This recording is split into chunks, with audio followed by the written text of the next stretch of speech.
Let me ask you something. When was the last time you opened a drawer and felt heavy? Not because it was full, but because it reminded you of who you used to be, who you tried to become, who you never healed from.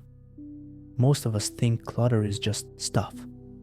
But what if I told you the things you keep are keeping you? That random box in your closet might be holding memories you're not ready to face. That overflowing shelf could be the guilt you never said out loud. And here's the twist most people never see coming. We don't just organize clutter, we protect it. Because letting go of the object means letting go of the emotion attached to it. And that's where it gets uncomfortable. But here's the truth. Minimalism isn't about having less. It's about carrying less pain, less pressure, less pretending. In this video, I'll show you how choosing less can help you finally release what's been weighing you down. Not just in your home, but in your heart. So if you're tired of feeling emotionally heavy, but you can't quite explain why, stick around.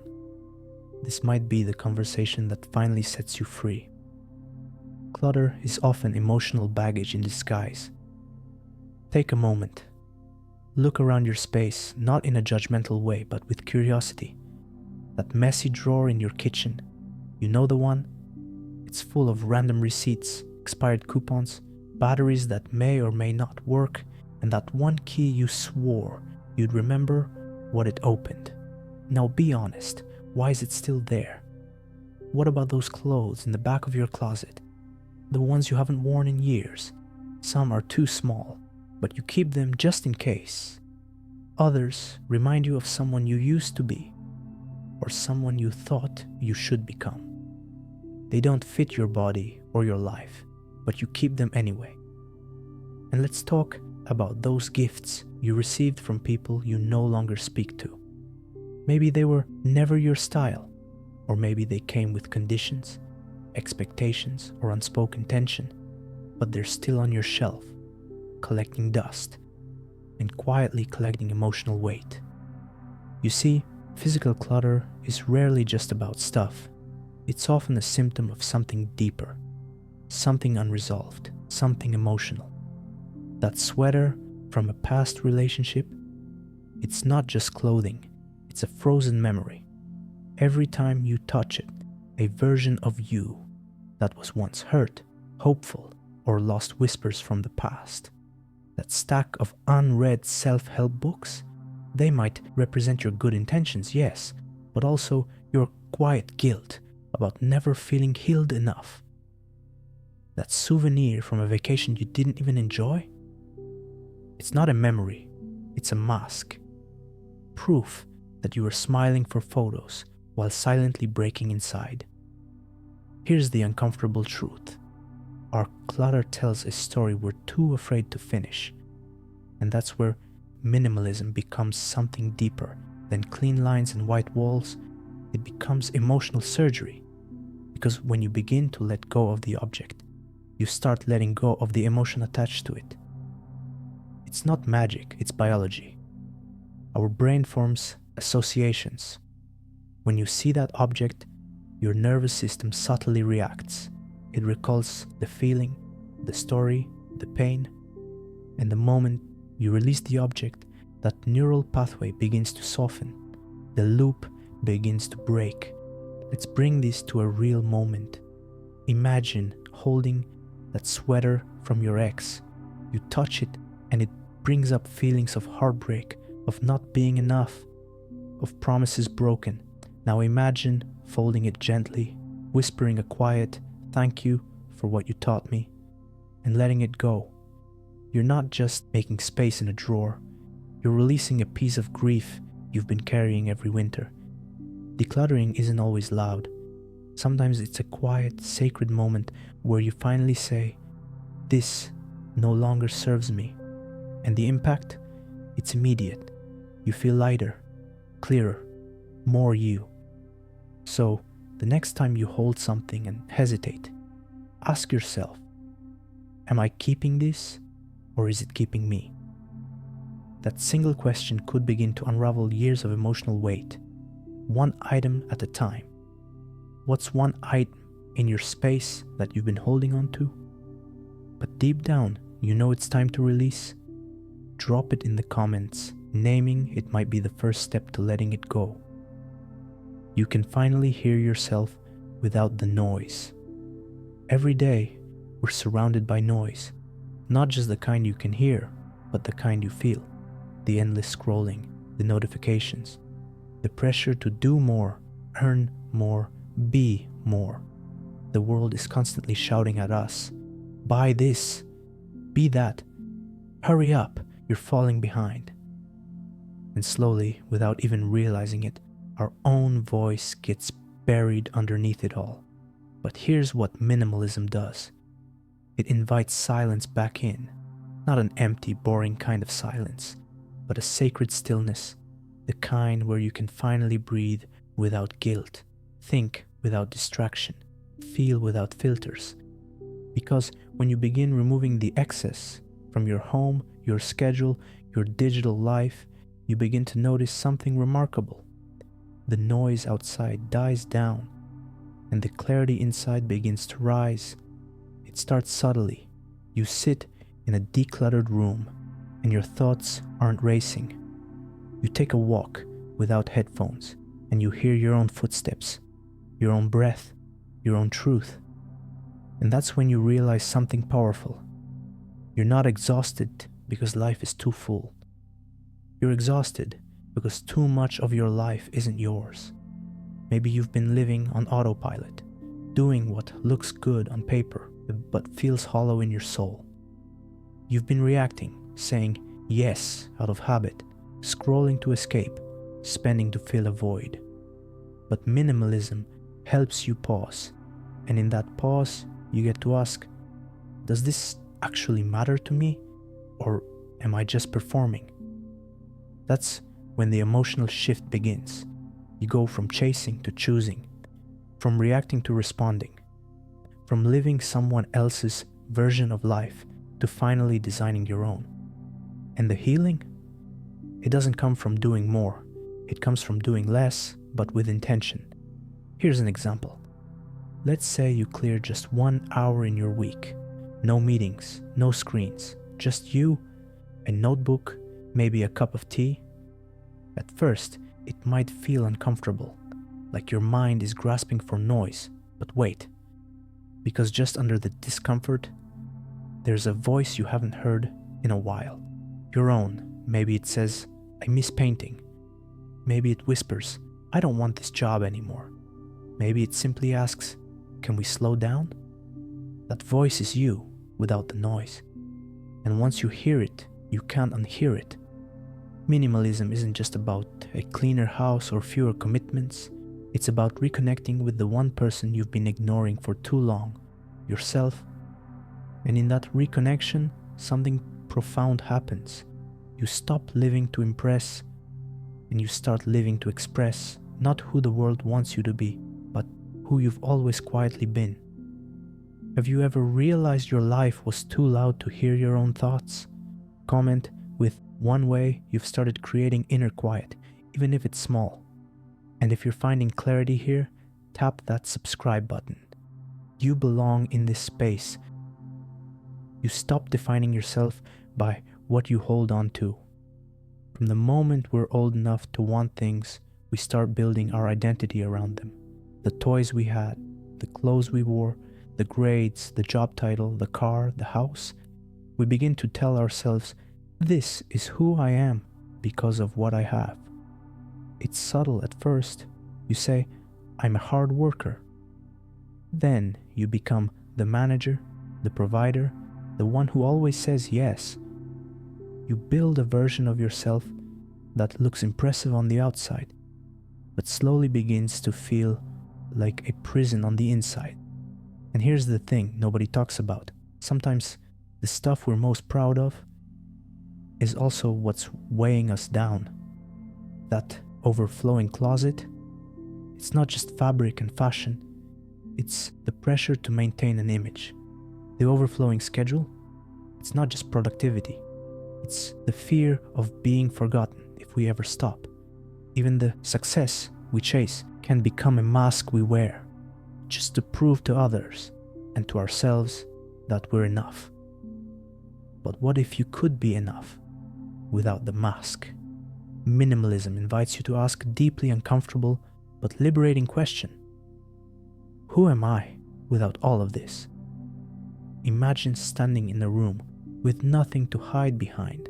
No brand names, no job titles, no status symbols, just you, your voice, your values. Could you still love that version of yourself? Because here's the truth. You are not your stuff. You are not your schedule. You are not your past. You are who you choose to become now. Letting go doesn't mean you're erasing your story. It means you're refusing to let old chapters define how the story ends. Think of the person who holds onto the same trophies from high school decades later. Not because they love sports, but because that was the last time they felt seen. Or the person who keeps the job that's slowly draining their soul because leaving it would feel like failure. But is it failure or freedom? Minimalism gives you permission to rewrite the story, to say, that was who I was, and I'm grateful for it.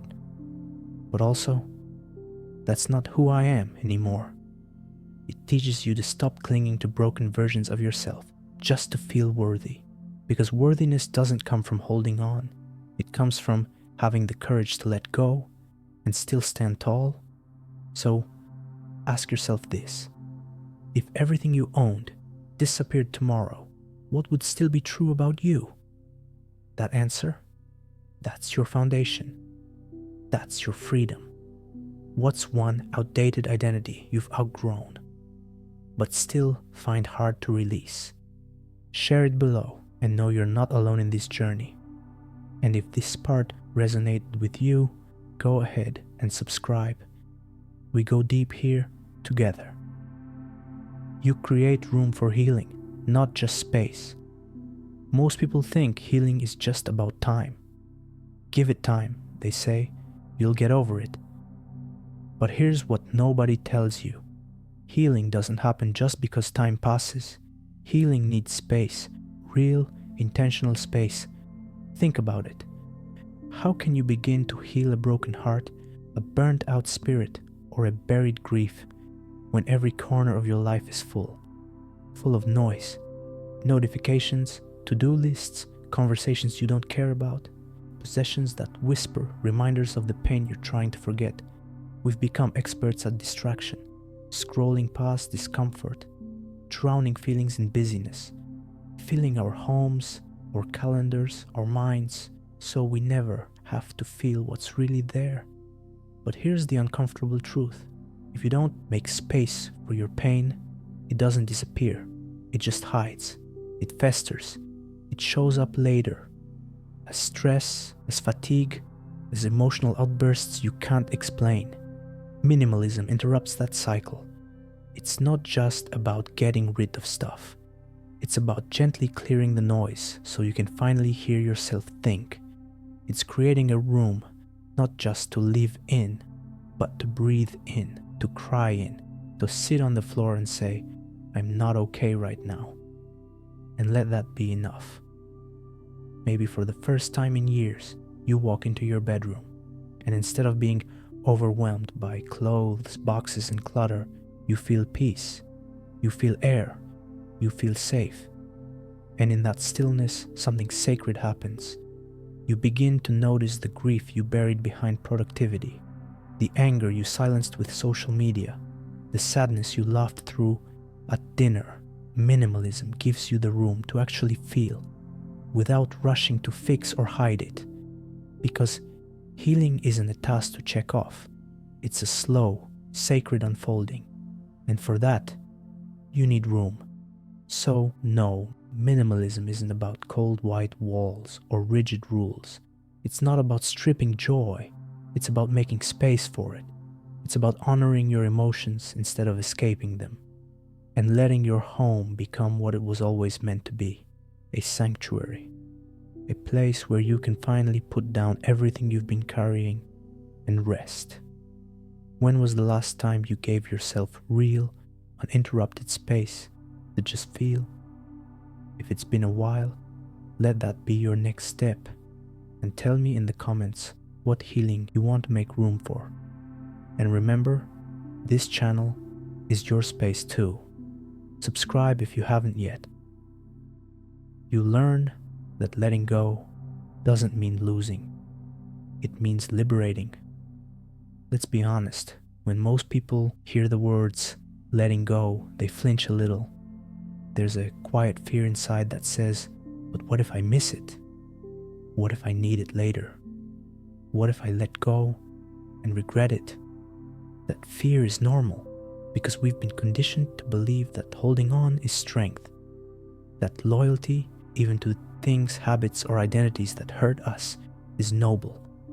But minimalism flips that story. It asks a simple but profound question.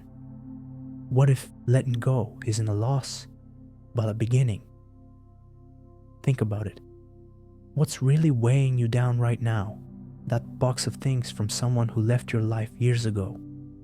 That version of yourself who always had to say yes, just to feel loved? That endless checklist that leaves you exhausted but never fulfilled?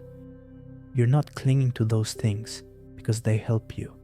You're clinging to them because a part of you is afraid of who you'll be without them. But here's the liberating truth.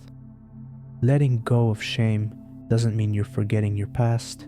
It means you're refusing to let it define your future.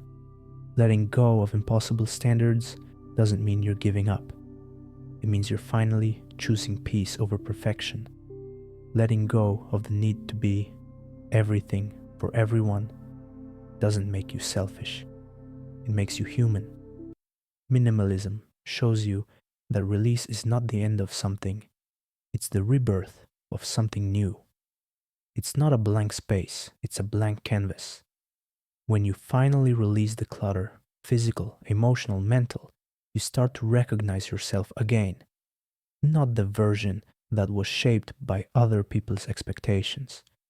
Not the one defined by titles, achievements, or appearances, but the version of you that feels light, honest, free. The version that isn't afraid to live with less. Because now, they finally know who they are without it all. So maybe the question isn't, what will I lose if I let go? Maybe the real question is, what might I gain? So, why can minimalism help you let go of emotional burdens? Because it gives you something you may not have given yourself in a long time. Permission.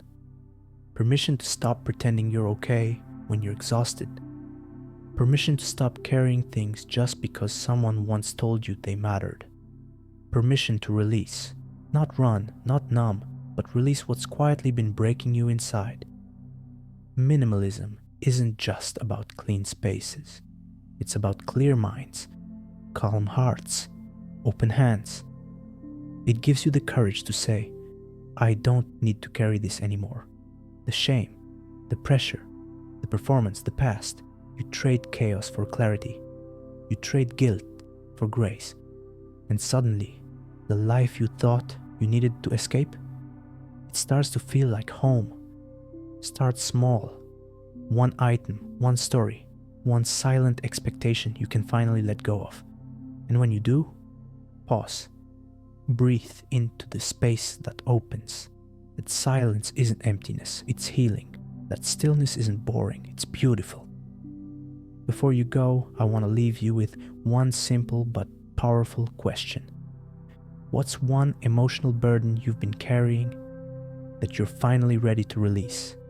Drop it in the comments, not for me, but for you. Because naming it, that's the first step towards setting yourself free. And if this video brought you a breath of relief, like it, subscribe, and share it with someone who's been carrying too much for too long. You never know how deeply they need to hear this today. Because life isn't about holding everything together, it's about letting go. of what was never yours to carry. I'll see you in the next one.